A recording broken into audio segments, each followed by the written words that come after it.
कृष्णाय वासुदेवाय परमात्मने।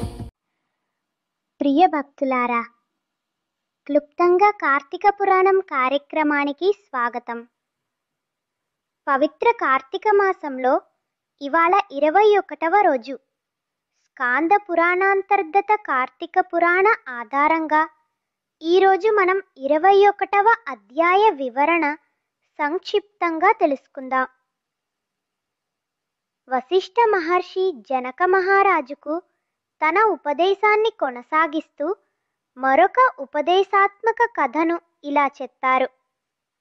అది పురంజయుడు మరియు కాంబోజరాజు మధ్య జరిగిన యుద్ధం.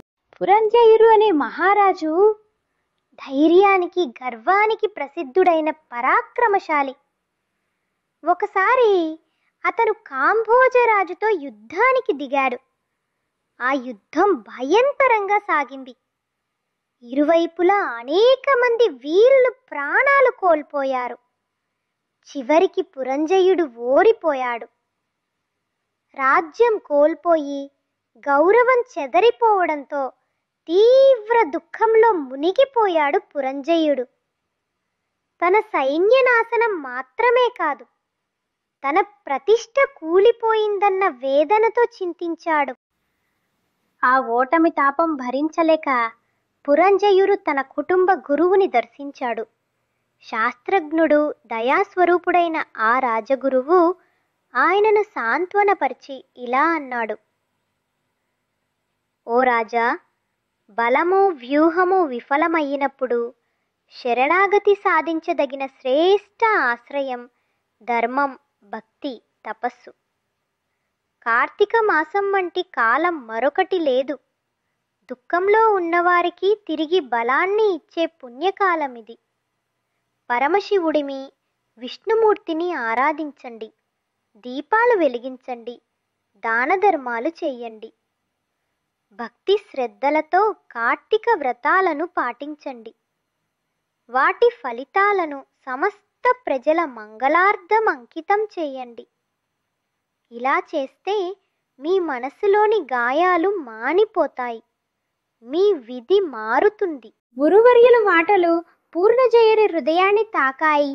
అతడు కార్తీక మాసమంతా భక్తి నియమంతో ఆచరించాడు. ఉదయాన్నే లేచి పవిత్ర స్నానం చేసేవాడు. ప్రతిరోజు పూజ చేసేవాడు. ఆలయాల వద్ద దీపాలు వెలిగించేవాడు. బీదలకు అన్నదానం చేసేవాడు. పుణ్యకథలు వినేవాడు. తన గర్వం కరిగి వినయం పెరిగింది. తన జీవితం ధర్మబద్ధత వైపు మళ్ళింది. పవిత్ర కార్తీక మాసపు కృపతో అతని అదృష్టం తిరిగి వికసించింది. రాజ్యం మళ్ళీ సౌఖ్యంతో నిండింది. తిరిగి యుద్ధంలో విజయవంతుడై పురంజయుడు తన గౌరవాన్ని తిరిగి పొందాడు. వశిష్ఠ మహర్షి జనకునితో ఇలా అన్నారు: ఓ రాజా, ఈ కథ మనకు బోధించేది ఓడిపోయిన వారు, కుంగిపోయిన వారు కూడా కార్తీక మాసంలో తిరిగి నిలబడగలరు. వివేకవంతుల మాటలు విని వినయాన్ని ఆలింగనం చేసుకుని భక్తి మరియు సేవ మార్గంలో నడిచిన వారికి ఓటమి శాశ్వతం కాదు, అది ఆత్మజయానికి దారి చూపే ద్వారం అవుతుంది. 21వ అధ్యాయం సంపూర్ణం. రేపు మరలా 22వ అధ్యాయంతో కలుసుకుందాం.